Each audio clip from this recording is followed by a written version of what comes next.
day 3 or 4 or 6 or 5? It is Saturday, Sunday, day 4.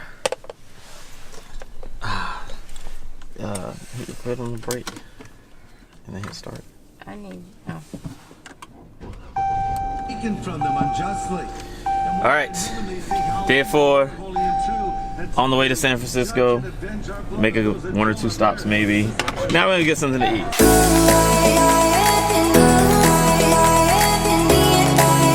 Good morning, YouTube world. We are driving. Hello, brothers and sisters. We are KRT Life, and we are driving indubitably towards what's the name of that place? San Francisco. We're leaving Santa Maria. We'll spend the night, and we're going to San Francisco. Yes, we are driving towards San Francisco. We're taking a scenic route right by the ocean, though. Yep. So we're gonna take the PCH and drive along the coast all the way up to San Francisco. That's still the goal. That's what we're trying to accomplish. And we are in day 4 of this journey. And today's goals are to, number 1, make it to San Francisco. And we're still about 4 hours away. And there's still a lot of things to see between here and there. But we're going to try to manage it and get there in a decent time. So goal number 1, we're going to try to make it to San Francisco. Goal number 2 for the day is we're going to try to take a cool photo shot with the, what's the thing called? Golden Gate Bridge. Golden Gate Bridge. That's goal number 2. Goal number 3 is... Find somewhere to sleep. Yeah, we got to find somewhere to sleep. Oh, there's a racetrack over there. We're an abandoned racetrack. We got to find somewhere to sleep because we literally don't know what we're going to be doing. And I guess one of the other things we're going to be doing, which is a sub goal, we're going to have lunch and or dinner with my friend Emmanuel, who I haven't seen since our last ski trip. So he lives out here, and we're going to link up with him, and hopefully he can show us some cool things if he has enough time. But he's a busy guy these days doing like tech guy stuff, so we'll see what happens. So join us for today's journey through not so southern California. Look at these hills. Woo.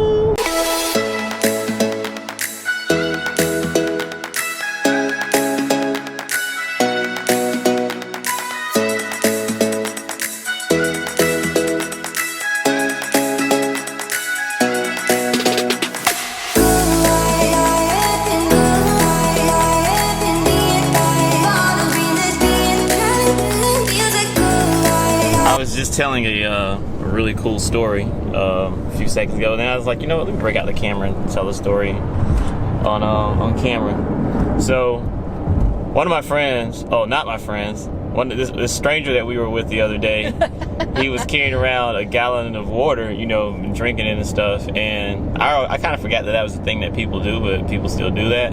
But anyway, this stranger was carrying around this gallon of water.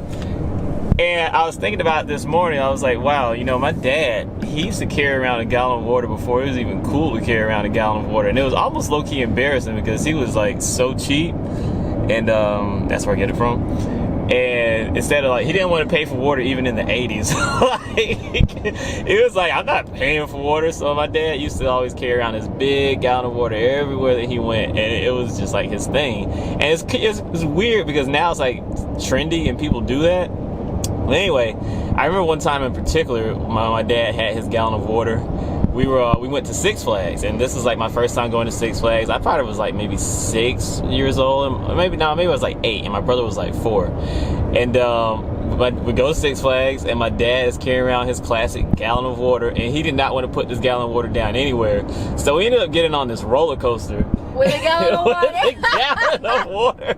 And I remember my dad was like, the people were trying to tell my dad that he needs to leave the gallon of water on the little deck before you get on the roller coaster. And my dad was like, nah, I'm good. I'm going to carry my gallon of water. So we get on the roller coaster, and man, water was splashing everywhere. And the top came off, and water got all over us. It was so funny and almost kind of a little bit embarrassing. It's one of those fall moments that you have as a child of a foreigner. You're just like, oh my goodness, what is happening? And all these like Americans, or well, not Americans, white people, let's be honest, are looking at us like, what's going on with these people? Like, what is happening? And I mean, that gallon of water, like, you know how like a roller coaster has little footwells where you can barely fit your feet, and this, like, you know, this gallon of water is just hitting across our feet and hitting the sides of the roller coaster and making all this commotion, and this water is flying everywhere. And this was not supposed to have been a water ride. This was supposed to have been a dry ride. You got 2 in 1. Exactly, we got 2 in 1. So my tennis shoes ended up getting soaked. I remember I had some like LA Gear sneakers that were like really cool back then. We ended up getting soaked. My dad obviously had sandals on because that's what he always rocked, still to this day. And yeah, it was hilarious. And I just thought about that when that strange guy was carrying that gallon of water around. Just thought I would share that with you guys.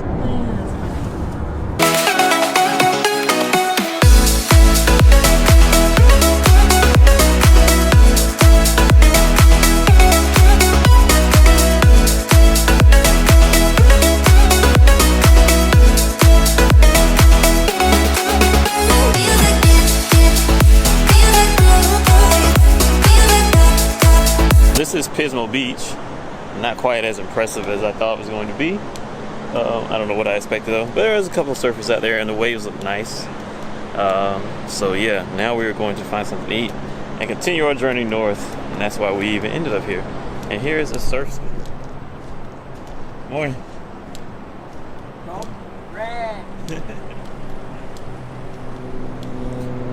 Maybe we need to come see him and learn how to surf. I don't know. We'll figure it out.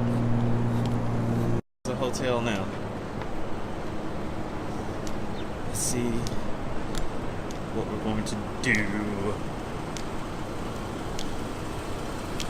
Your cab is served, sir. Thank you. I will take you to your breakfast spot. Awesome. That beach isn't very Pretty? yeah, pretty. But the waves are good, and there's a lot of people out there surfing. Well, about 10, 15 people. Oh, wow. And there's a surf school over there. So maybe one day, if we decide to come back to Pismo, we can Pismo Beach surf learn. Alright, we are here. We're going to get breakfast now. Yes. Pismo Honeymoon Cafe. That's where we be. And yeah, we're gonna eat and then we're gonna continue our journey. So let's go.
Hello again, girls and boys, boys and girls, everyone out there on YouTube, gents and gentettes, ladies and gentlemen, or whatever you would call it.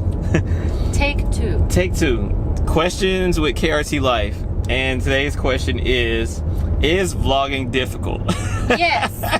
First and foremost, make sure your camera is recording, because number one, You don't want to have a 20-minute conversation driving through the mountains about vlogging and how difficult it is, and then realize none of it recorded. Yeah, you don't want to be talking to yourself and the camera not recording. You already look absurd talking to the camera, and then if the camera's not recording you, then it's just your... So that is tip number 1. Make sure the red dot is flashing. Okay, so is vlogging difficult? To summarize it, we're not going to go through that whole spiel that we just did that didn't get recorded again. Yes, it is very difficult. It's difficult for a number of reasons. It's difficult because it's time consuming. It can be expensive. And you have to be cognizant of everything that you're doing and everything that you're saying so that your story has a storyline and it's something, you're making your life something that people want to watch. Do you want to add anything else to that, or did I just summarize it all up? Vlogging is difficult. So we stopped at some random beach with no name. Maybe there is a name, but we didn't see it. It's a really natural beach. There's nobody here. And it's so pretty and peaceful. There it goes. Little pit stop. Still on the way to San Francisco. Well, I guess Big Sur first. We have about 70 more miles to go.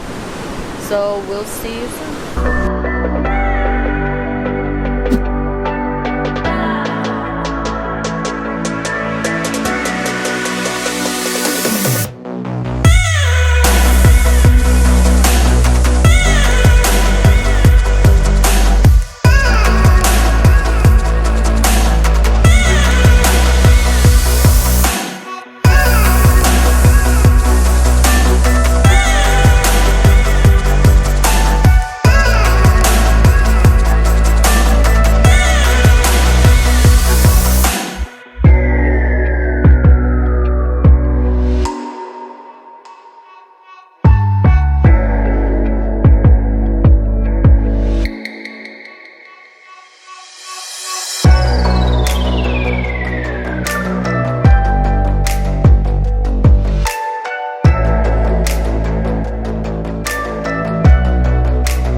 That's what they were talking about. Big Sur is on undeveloped area, and no kidding, this is definitely undeveloped because you can see the nature like 100%. The road is the only thing you get here. Yeah. Everything else is all natural. And I don't have any cell phone service I don't out either. here. So that's another interesting fact about Big Sur. If you come out here, well, if you have T-Mobile at least, you will not have service out here at Big Sur.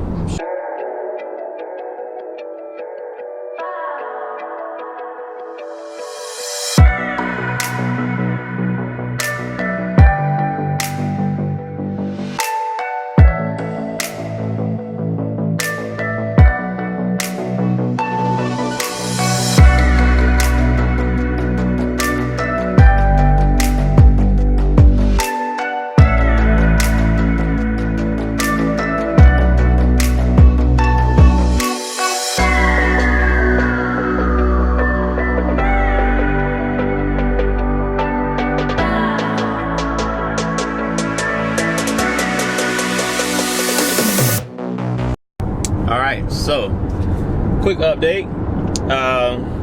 We just got cell phone service after about almost 6 hours, probably, or 4 or 5 hours. And it is 3 o'clock already. Yeah, it's 3 o'clock. We had about good 4 or 5, maybe even 6 hours of no cell phone service going through Big Sur because Big Sur is very, very remote. Yeah. We still have 2.5 hours until we get to San Francisco. Yeah, still got a little bit way to go. Don't know if we're gonna catch sunset today. I'm at the Golden Gate Bridge. We're gonna try. If not, we're gonna go to it first thing in the morning before we head back south. Yeah, we still got a long way to go. We have to grab some food somewhere, which will push us back even more. But it is what it is. That's why we did it the way we did it. Nothing planned, just kind of go with the flow. Because you plan stuff, And then we would be really limited. Yeah, and really in a rush. I'm glad we did it this way. I like it that way. No stress. You're saying, get there when you get there. Exactly. And see what you can see. Okay, so we're still driving. Sun has gone down. At least we had to see the sunset. And how far do we have to go? We have about another hour, like 30 miles. Yeah, But there's traffic right outside of San Francisco, so that's why it's going to take us an hour. We are somewhere, the gas station called More for Less. I have no idea what town that is. We're somewhere at a More for Less, somewhere in California, outside of San Francisco, and we're still driving. It's been, what time did we start driving this morning? Oh boy, we left like 6:30? 6:30, and right now it is 6:25. Yeah, about to be 6:30. 12 hours. So 12 hours of driving. But I mean, we've been stopping, so it's not like it was a completely 12 hours of full-blown driving. We did stop here and there, blah, blah, blah, but still, you know. We had lunch, and then we had dinner. No, we had breakfast. We had breakfast. Yeah, we had a nice breakfast. We took our time on a breakfast. Yeah. And then we had kind of quick, late lunch, sort of. Yeah. And then we stopped at a couple of different spots to shoot and just enjoyed the views for a minute. Yeah. Every time the drone went up, it was about a 30-40 minute affair. So, yeah. Anyway, we're about to rest at this gas station for a second, and then we're going to head on into San Francisco. So we made it to San Francisco. What time was it that we made it? Like 7 o'clock? Yeah, I think it was about 7 o'clock. Yeah, around 7 o'clock we, about 7 something we finally pulled into the San Francisco area. And we immediately went to a birthday dinner party, which was fun. It was a very nice restaurant. It was. And then we went to a house party afterwards, which was also very fun. But when I tell you we were beat, we left LA at, no, hold up. We left somewhere. Santa Maria, we left at 6:30 a.m. We've been driving since 6:30 in the morning. Right now is 1:30 in the morning. Yeah. So we've been driving for 19 hours. So it took us about probably like 12 to 13 hours finally, like done driving. And then like now we've been moving around San Francisco since 7 p.m. till 1:30 a.m. Yeah. Okay, the first impression has been pretty rough. Yes, it's rough. I mean, we'll see how it goes, but it's not what I had. It's not okay. It's not the. It's not what my brain created as to what I thought San Francisco was before I actually came here. Let's just say it like that. Yeah, it shocked me. The city shocked me so far in these whatever we've spent here, 5 hours, 6 hours. So maybe we just haven't seen enough of San Francisco. So tomorrow morning we're going to get up at who knows what time. And we're going to go see a couple of sites, some kind of touristy stuff, and then figure out maybe it's San Francisco. Maybe we haven't turned over enough stones or enough leaves to really figure out what San Francisco is all about. We'll see. So we're going to do that, and then we have to hightail it back down to LA, and we're going to meet up with some friends in LA before we go back to San Diego. So we will join us. That's how tired we are. I am beyond exhausted. Yes.